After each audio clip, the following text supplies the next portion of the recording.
and make sure you're never hungry? Yay!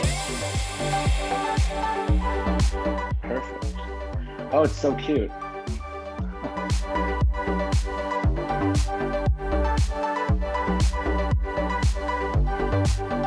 Cheers. Yes.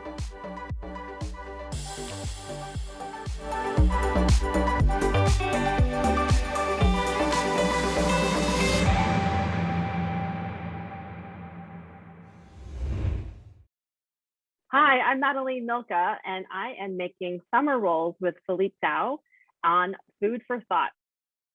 Nice to see you, Likewise. although over Zoom. Wish we were cooking in person.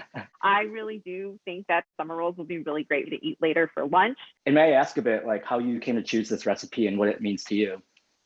Sure. So mainly because I'm lazy, because it's a really easy recipe to make. My family, we actually, my mom is Vietnamese and my dad is German American, and so, Wow. so 5 years ago they opened a restaurant not far from where I grew up. I grew up in the Washington D.C. area, and so they make summer rolls all the time. I always think it's an easy dish to make just because it's easy to assemble. No, I love that. Whatever's easy and quick, but also delicious. I'm a big fan of. You want to get started? Let's do it. Okay, I really do want to say thank you to Walmart. They provided the groceries for us for this. And one of the things that they have actually in Walmart is this spring roll kit, which has all the things in it, but I also have all the individual items as well. So I guess the first thing we really need to do is do the noodles and the pork. We'll have to take these rice vermicelli noodles and boil some water. And then how long are we going to be boiling them in the water?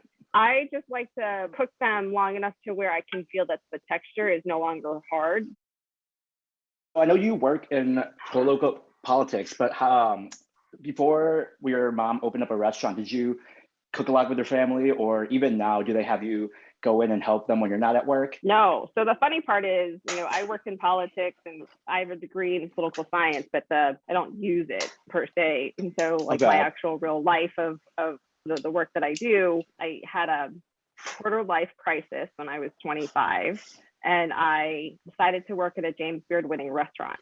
And Wow. I worked in the front of the house, not as in the back of the house as the cooks and the chefs, but I learned how to manage a restaurant. And so when my family decided to do this, I thought they were crazy because I'm like, so much work, there's so much time spent at the restaurant, and especially since I feel like it owns you and you don't own the restaurant. So so yeah, it definitely is a lot harder to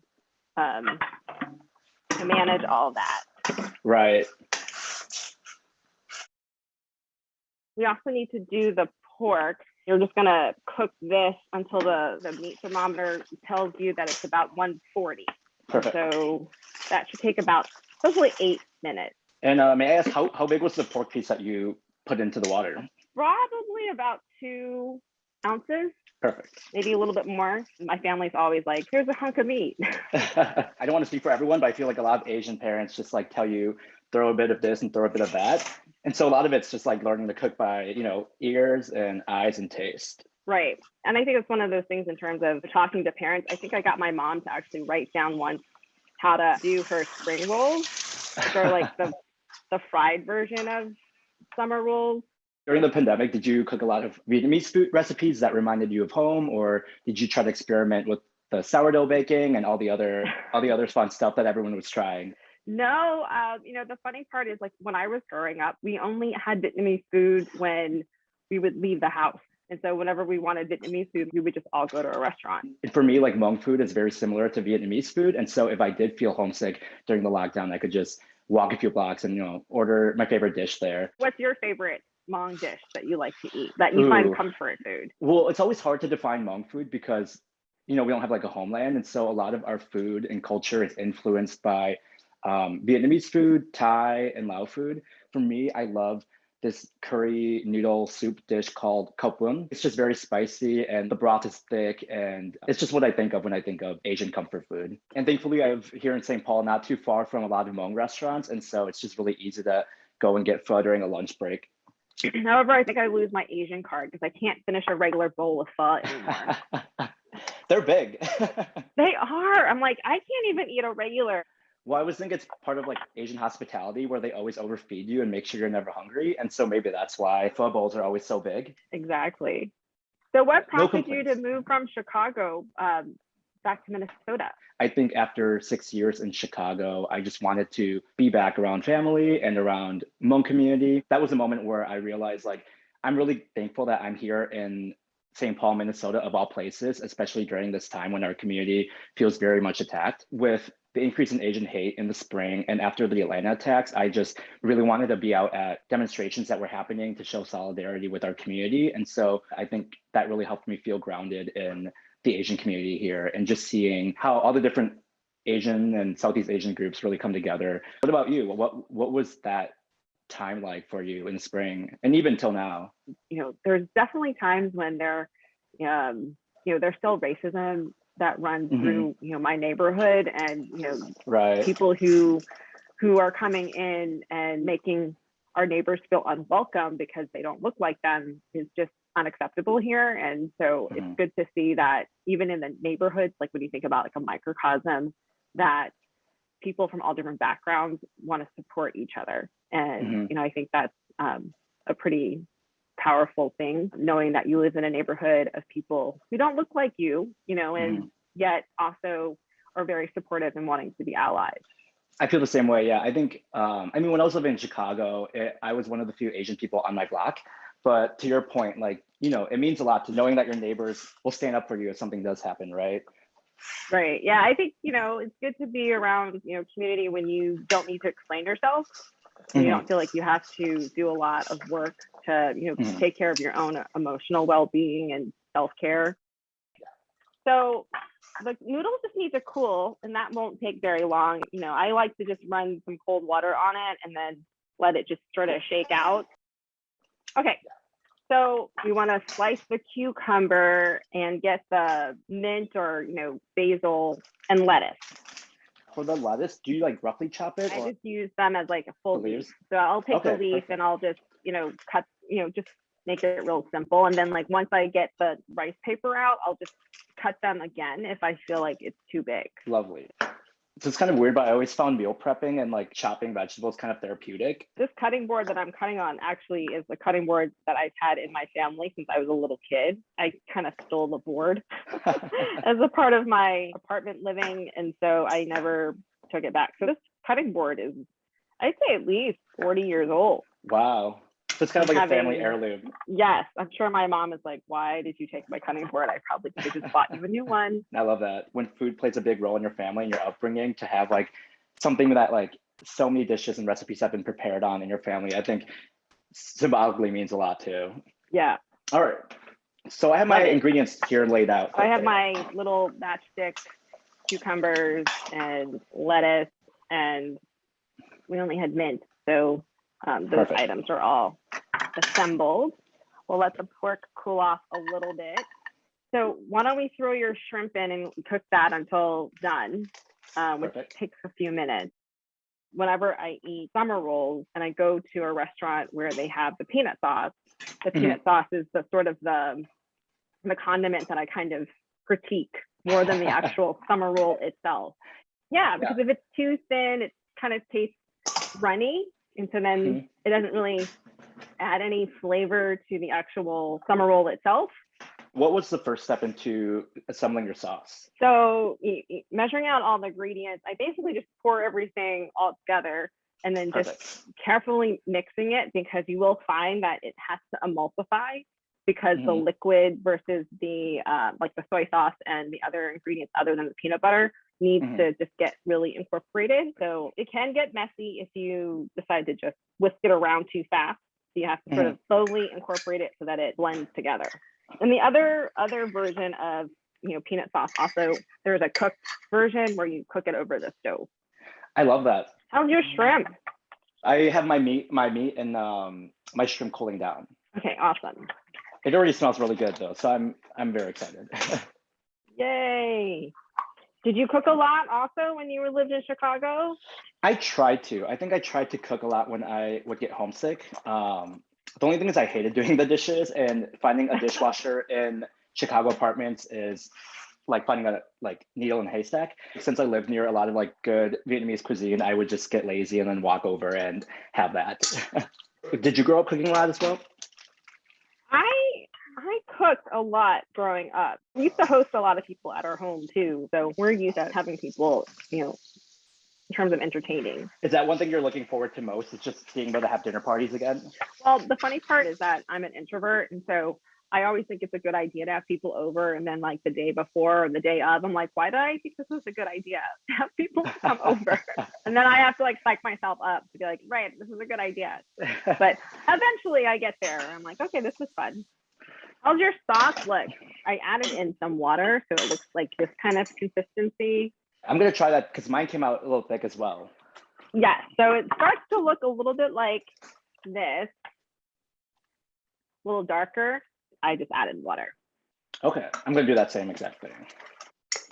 I think mine's almost there.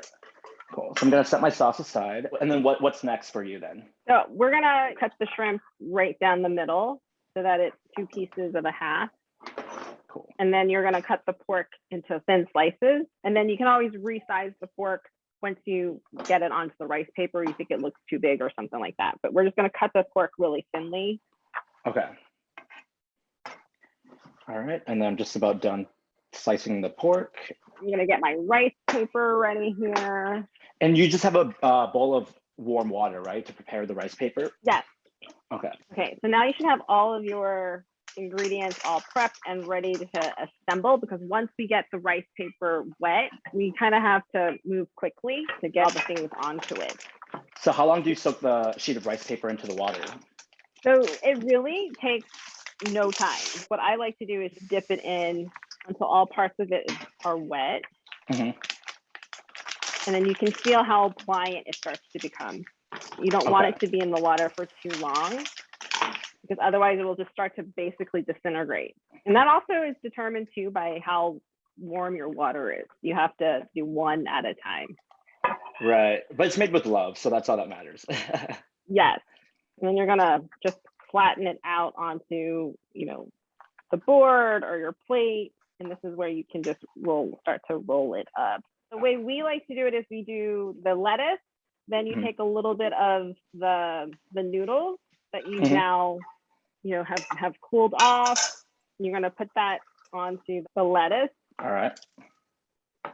And then, you have your cucumber and your mint leaves, and then 3 pieces itself of the shrimp. Mm-hmm. Perfect. And then the pork. So also, depending on how big you slice everything. Mm-hmm. And then do you have a specific folding technique that you like? It's kind of like a burrito in some ways, where you just kind of fold it over, kind of want to make it tight, kind of roll, and then you fold the other half, or not the half, like the sides up. Okay. And then just fold the rest out. Right. So it kind of looks like this. Oh, it's so cute. This part was giving me anxiety because I'm terrible at it. My mom would probably be like, I can't see the shrimp. It looks prettier when we do it at the restaurant. Asian moms will always. Yes. So typically, like when you look at summer rolls, you'll see 3 shrimp on the side. And that means like obviously professionally rolled. There's an art form to it. There's an art form to it. So like the translucency of the rice paper, you can see the 3 shrimp. It makes it just look really pretty. But then I'm like, I don't know if I can eat it just because it looks too pretty, but I don't have that problem. Well, that's good to know, because I feel like whenever I make stuff like this, I just throw everything together and then roll away without even thinking of, the presentation and the color coordination. So that's good to keep in mind. Yes, I am of the mindset of, I'm here to eat this food. It obviously can look pretty, and the first thing you eat is with your eyes, et cetera, et cetera. At the same time, I'm like, I'm not selling it. It's not going out to a restaurant. I'm just enjoying it myself, and I'm not going to put that much pressure on myself. That's good. Do you watch a lot of cooking shows or like cooking YouTubers then? I watch a lot of cooking shows itself. Like I grew up watching Julia Child. Oh yeah. French cook. I do watch a lot of cooking shows. It actually relaxes me, and I actually like to read cookbooks. I think cookbooks are a really good history lesson as well.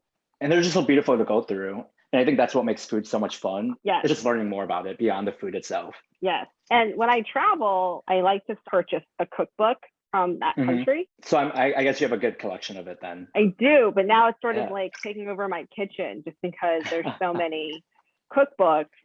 And I'm also just trying to find ways for me to, read, support authors without actually having the cookbook itself.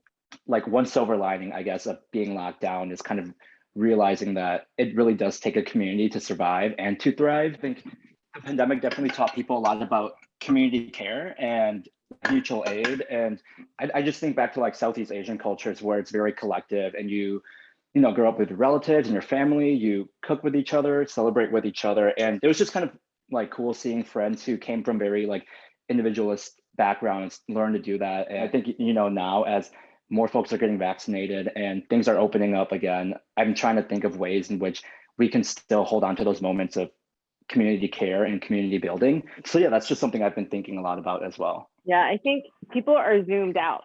They're ready for in-person stuff. Oh yeah. Sense of like wanting to be around people again, to spend time with people. Mm-hmm. I followed your advice and got the shrimp to line up. Yay! Thank you so much. These look so cute. Thank you. All right, I am hungry, Cheers. so I'm excited. Cheers. Yes. I love the sauce. Sometimes I'll add more of the hot sauce to it, the chili paste. You want it to be spicier. Again, That's your really own preference. Thanks for cooking with me today. So much fun. The perfect way to start out, and just love talking and learning more about you. Same here. I'll have some more to make later tonight, I think. Since I have everything prepped, it's perfect for lunch as well. So this was a good call on your end. Yay.